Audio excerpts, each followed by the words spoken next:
저는 오늘 요한복음 4장 46절부터 53절의 말씀으로 한마디의 말씀이라는 제목으로 말씀을 나누도록 하겠습니다. 오늘 말씀은 예수님과 한 사람의 만남을 이야기하고 있는데, 구체적으로 예수님께서 왕의 신하를 만나고 그 말씀으로 그의 아들을 고쳐주신 이야기를 성경은 기록하고 있습니다. 오늘 본문의 46절 말씀 이렇게 말씀하는데 제가 읽겠습니다. 예수께서 다시 갈릴리 가나에 이르시니 전에 물로 포도주를 만드신 곳이라. 왕의 신하가 있어 그의 아들이 가버나움에서 병들었더니. 장소는 갈릴리 가나입니다. 이 지역은 요한복음 2장에서 물을 포도주로 만드신 또 결혼잔치 장소이기도 하고 그렇습니다. 그리고 한 인물이 등장하는데 그의 이름이 무엇인지 알려주지 않고 이 사람에 대한 나이에 대한 언급도 없이 다만 그가 왕의 신하였다 이렇게 말씀하고 있습니다. 그런데 그것을 원어적으로 보면 이 왕에게 속한 신하입니다. 그러니까 왕에게 속한 신하인데 그의 소속이 왕에게 속했다는 겁니다. 배웠듯이 이제 왕에게 속한 종은 달랐습니다. 그 어렴풋이 짐작해 보아도 그가 고위 관리라는 것을 알 수가 있습니다. 지금으로 말하면 왕을 보좌하는 장관이나 분명히 높은 자리에 있었던 사람이라는 것을 우리는 알 수 있습니다. 그리고 그에게 한 아들이 있었는데 그가 병들었음을 기록합니다. 이 병들었다는 말은 약하다, 힘이 없다 이런 의미를 가지고 있는데 이 중요한 것은 미완료 시제입니다. 그 아들이 짧은 시간이 아니라 그 병이 오래되었고 오랜 시간 동안의 병으로 몸도 마음도 심히 연약해져 있다는 것을 알 수 있습니다. 나중에 나오지만 거의 죽어가고 있는 상황이라고 볼 수 있습니다. 왕의 신하는 그런 상황 가운데 예수님에게 나아갑니다. 오늘 본문의 47절 말씀을 같이 한번 읽어보겠습니다.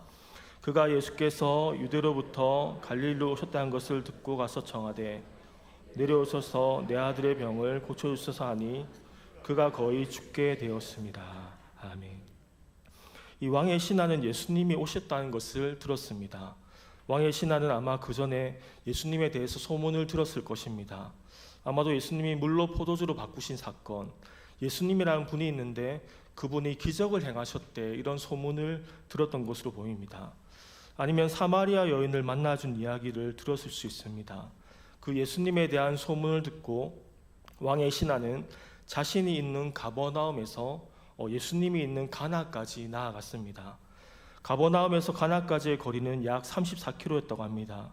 사진을 보면 우리 교회에서 34km 떨어진 곳을 찍으니까 차로 한 40분가량 걸렸습니다.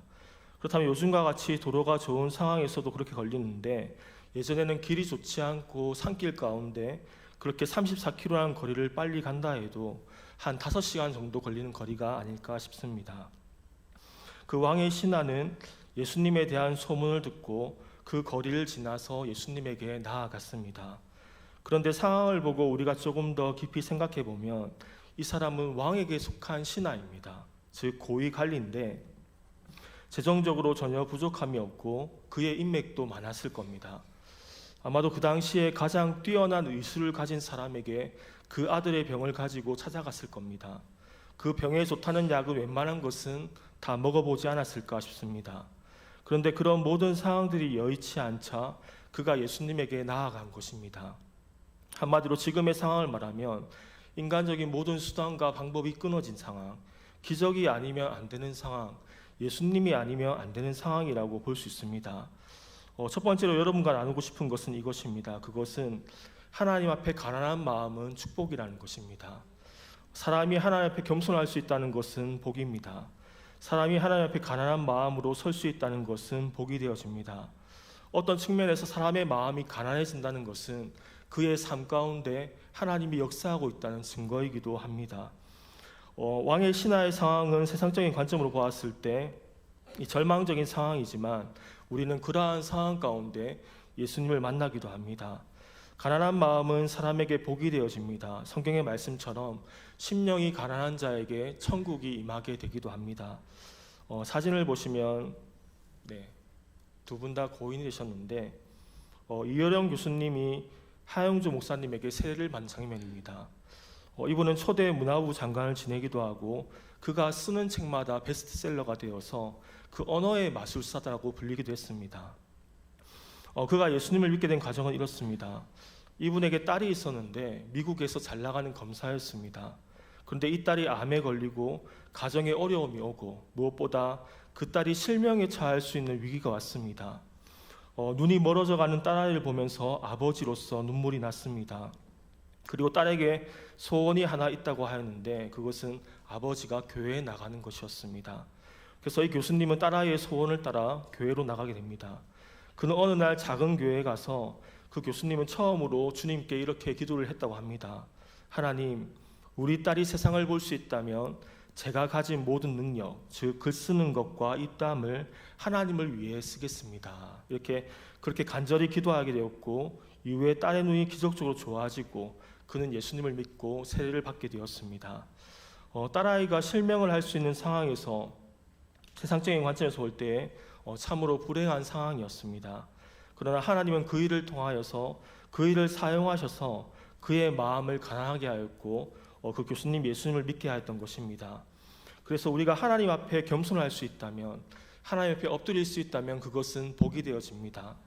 가난한 마음은 우리에게 하나님이 복이 임하는 통로가 되어집니다. 물은 높은 곳으로 흐르는 것이 아니라 물은 높은 곳에서 낮은 곳으로 흐르는 것처럼 하나님의 은혜 또한 낮은 곳으로 흐르게 됩니다. 왜 예전과 다르게 오늘날에 예수님을 믿는 구원의 역사가 더 작아졌을까? 사람들의 마음이 높아진 것으로 인해 마음이 가난하지 않고 마음이 높기 때문에 이 복음이 들어가지 않는 겁니다. 은혜가 흘러가지 않는 것입니다. 지금도 어려운 나라에 가면 그들의 마음이 가난하여 예수님을 믿는 구원의 역사가 일어나기도 하고 성령의 역사가 많이 일어나는 것을 우리는 목도하게 됩니다. 과거 우리나라도 어렸을 때 가난했을 때 복음을 전하면 복음이 전해졌습니다. 그런 시대가 있었습니다. 교회를 계속해서 부흥하지 못하는 교회가 없었습니다. 그런데 이제 복음의 문제가 있는 것이 아니라 사람의 마음의 문제가 생긴 것입니다. 하나님 앞에 가난하고 겸손할 수 있다면 그것은 복입니다. 하나님을 붙잡게 될 것이고 하나님 나라가 임하여 하나님을 경험하는 역사가 있게 될 것입니다. 우리도 스스로 겸비하여 하나님 앞에 가난한 마음으로 설 수 있기를 바랍니다. 가난한 마음으로 기도하고 가난한 마음으로 하나님 앞에 설 때에 하나님을 만나는 귀한 역사가 우리 모두에게 있기를 축복합니다. 두 번째로 나누고 싶은 것은 예수님의 말씀에 능력이 있다는 것입니다. 그렇게 왕의 신하는 예수님에게 나아갔고 예수님의 말씀을 듣게 됩니다. 그 말씀을 듣고 돌아가는 중에 아이가 낳게 되었다는 것을 알게 됩니다. 오늘 본문에 49절과 50절 말씀 이렇게 말씀하는데 우리 같이 한번 읽어보겠습니다.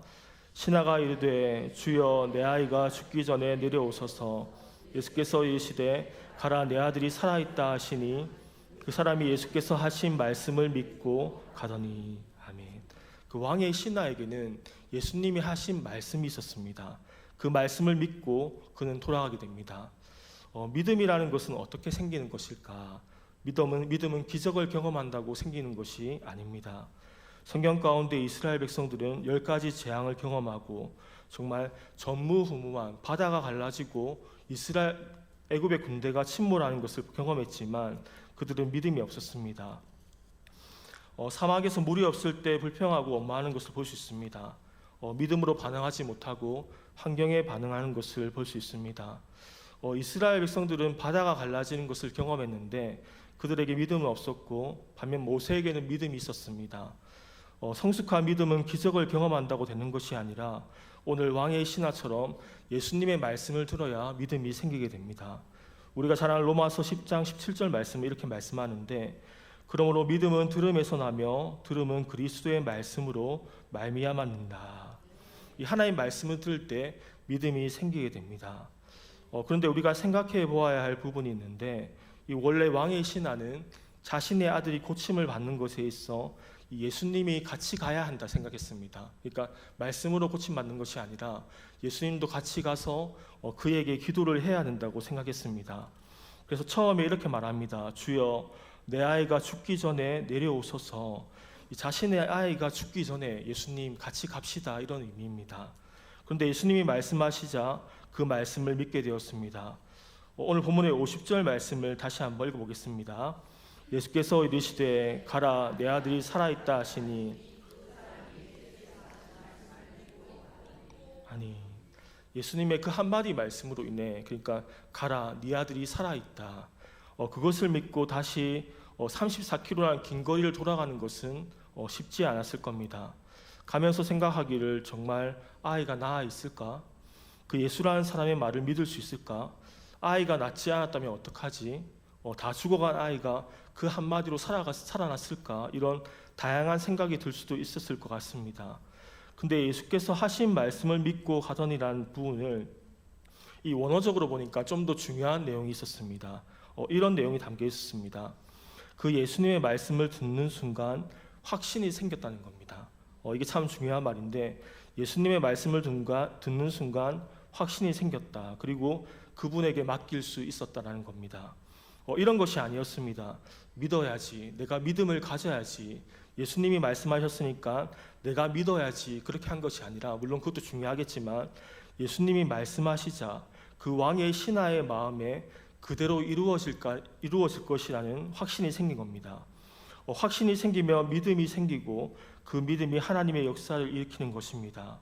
모든 말씀을 우리가 먼저 붙잡고, 그것도 중요하지만 정말 힘이 되는 말씀은 깨달아진 말씀, 나에게 확신이 되는 말씀입니다. 그 말씀은 정말로 힘이 됩니다. 그 말씀은 우리가 머리로 알고 있던 말씀인데 그 말씀이 하나님의 은혜로 마음에 새겨지고 마음에 심겨진 말씀입니다. 이게 중요한 것입니다. 그래서 씨 뿌리는 비유를 보아도 마태복음에서 말하기를 좋은 땅에 뿌려졌다는 것은 말씀을 듣고 깨닫는 자니 결실하여 어떤 것은 100배, 60배, 30배 결실을 거둔다라고 말씀하고 있습니다. 말씀을 듣고 깨달아 마음판에 새겨지고 또 마음에 심겨지면 그 말씀이 내 삶에 30배, 60배, 100배의 결실을 맺게 될 줄로 믿습니다. 어떤 말씀은 우리 인생을 끌고 가는 말씀도 있습니다. 그래서 그 왕의 신하가 그 먼 거리를 갈 때에도 그 말씀으로 흔들리지 않게 만들었습니다. 그 왕의 신하가 원래 그런 사람이라기보다, 원래 그런 무던한 성격, 원래 잘 믿는 성격이라기보다 그 예수님의 말씀을 듣자 마음 가운데 확신이 생겼습니다. 그 아들이 낳을 거라는 것을 알게 되었습니다. 그냥 믿어진 것입니다. 그것을 우리는 은혜라고 부릅니다. 말씀이 믿어지는 것도 하나님의 은혜입니다. 또한 믿음은 이 보이지 않는 증거를 가지고 있는 것입니다. 그리고 왕의 신하는 그 말씀을 경험하게 되고 그 말씀대로 이루어지는 것을 경험합니다.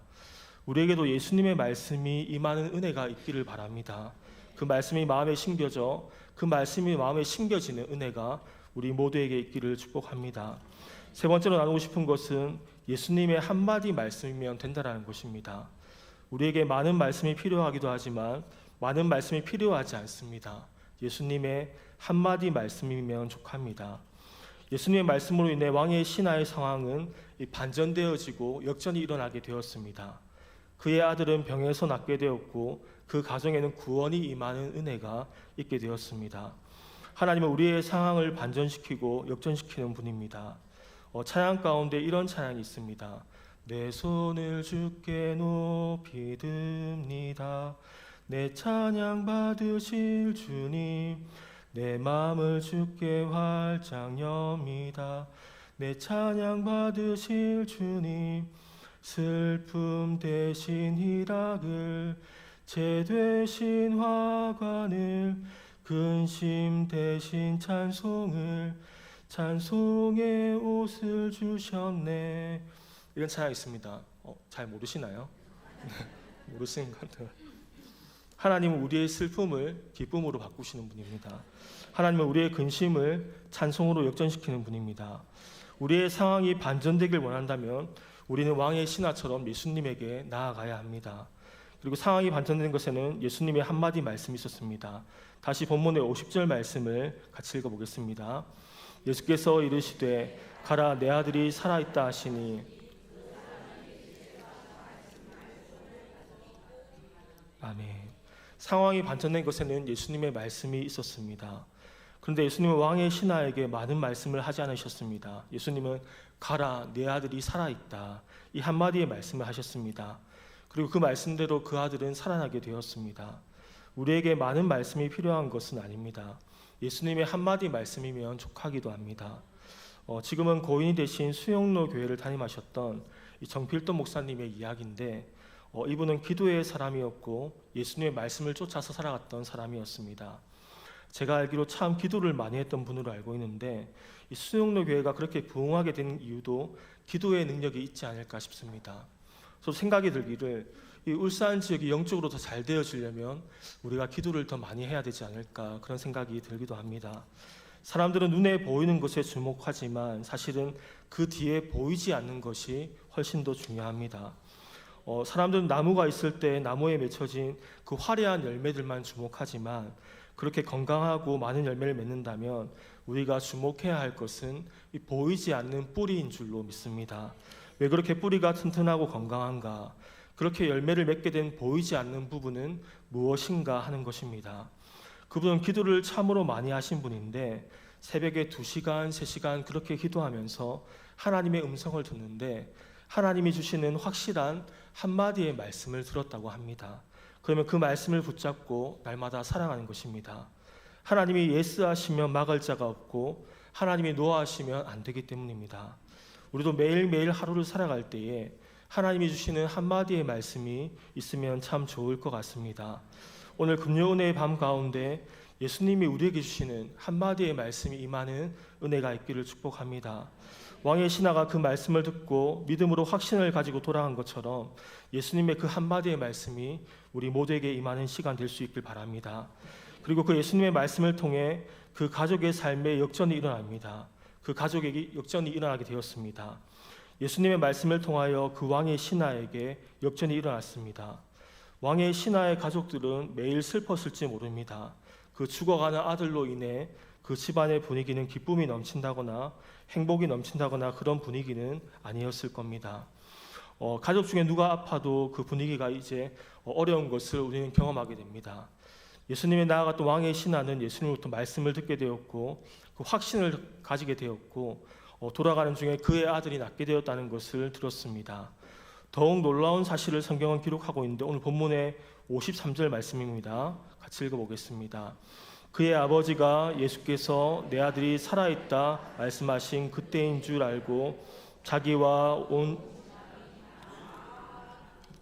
아멘. 그 신하에게 예수님의 말씀이 임하자 그 말씀이 역사하자 이제 그 집안의 슬픔은 기쁨으로 바뀌게 되었습니다. 그 집안의 분위기는 행복으로 바뀌게 되었고 하나님 나라가 그 가정 가운데 임하는 역사가 일어나게 되었습니다. 왕의 신하와 그 온 집안 식구들이 예수님을 다 믿게 되어지는 놀라운 역사를 경험하게 되었습니다. 예수님의 말씀이 임하자 놀라운 인생의 역전이 일어나게 된 것입니다. 하나님의 말씀이 임하면 우리 삶 가운데에도 역전이 일어나게 될 줄로 믿습니다. 예수님의 말씀은 역전시키는 힘이 있습니다. 왕의 신하에게 예수님의 말씀으로 인생의 역전이 일어난 것처럼 우리 삶에도 그러한 은혜가 있기를 간절히 소망합니다. 우리 영혼이 잘 되어지고 건강해지고 영혼이 잘된 같이 범사가 잘 되어지는 은혜가 있기를 축복합니다. 오늘 왕의 신하는 자신의 문제라는 것을 가지고 예수님에게 나아갔습니다. 어떻게 보면 예수님을 향한 진정한 성숙한 믿음은 아니었습니다. 왕의 신하는 예수님이 그의 아들을 고칠 거라는 작은 믿음, 작은 희망을 가지고 나아갔습니다. 자신의 삶에 너무나 현실적인 문제를 가지고 나아왔습니다. 그런데 예수님은 그 왕의 신하를 만나주시고 말씀하여 주시고 회복의 역사를 일으켜 세워주셨습니다. 우리가 믿는 예수님은 참 좋으신 분입니다. 우리가 왕의 신하처럼 자신의 문제라도 또 작은 믿음이라도 주님께 나아갈 수 있기를 원합니다. 주님이 주시는 그 한마디의 말씀을 들을 수 있기를 간절히 소망합니다.